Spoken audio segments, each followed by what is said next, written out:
everyone. I am Teji Ranjan, student of BBA AKU 5th Sem Batch 1. First of all, I would like to thank Vijay sir for giving me this opportunity to stand over here. Today I will discuss sources of income. But sources of income को जानने से पहले हम लोग देखेंगे कि जो person है वो क्या रेजिडेंट है या नॉन रेजिडेंट है। अब रेजिडेंट में भी वो क्या ऑर्डिनरी रेजिडेंट है या नॉन ऑर्डिनरी रेजिडेंट है। ऑर्डिनरी और नॉन ऑर्डिनरी रेजिडेंट में इनकम के बेसिस पे क्या डिफरेंस है वो हम लोग सोर्सेस ऑफ इनकम के अंदर जानेंगे। सोर्सेस ऑफ इनकम को दो कैटेगरी में डिवाइड किया गया है, फर्स्ट इंडियन इनकम और दूसरा फॉरेन इनकम। इंडियन इनकम को भी फर्दर दो कैटेगरी में डिवाइड किया गया है, रिसीव्ड इन इंडिया और अक्रूड या rise in India. Received in India which means money under control. Received in India को सेक्शन 5 के अंदर डिफाइन किया गया है और रिसीव्ड इन इंडिया को हम लोग deem to received in India जिसको कि सेक्शन 7 के अंदर डिफाइन किया गया है। अब हम लोग देखेंगे कि अक्रूड या राइज इन इंडिया क्या होता है। अक्रूड या rise in India means generate in India या arise in India. Accrued in India को ही डीम टू अक्रूड या अराइज इन इंडिया भी कहते हैं। अक्रूड या अराइज इन इंडिया को सेक्शन 9 के अंदर डिफाइन किया गया है। Next topic is section 5 tax incidence.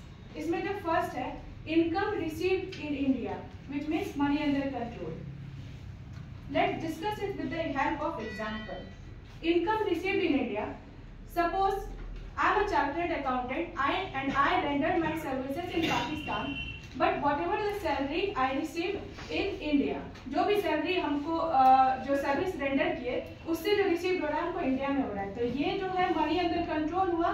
तो मनी अंडर कंट्रोल हुआ तो ये इनकम रिसीव्ड इन इंडिया की कैटेगरी में आएगा और ये OR, NOR और NR से इनकम माना जाएगा और OR, NOR और NR इस पे टैक्स पे करेंगे। दूसरा है income earn in India. Income earn in India मतलब इनकम अक्रूड या arise in India. Suppose my business is located in Delhi and I earn profit from that businesses।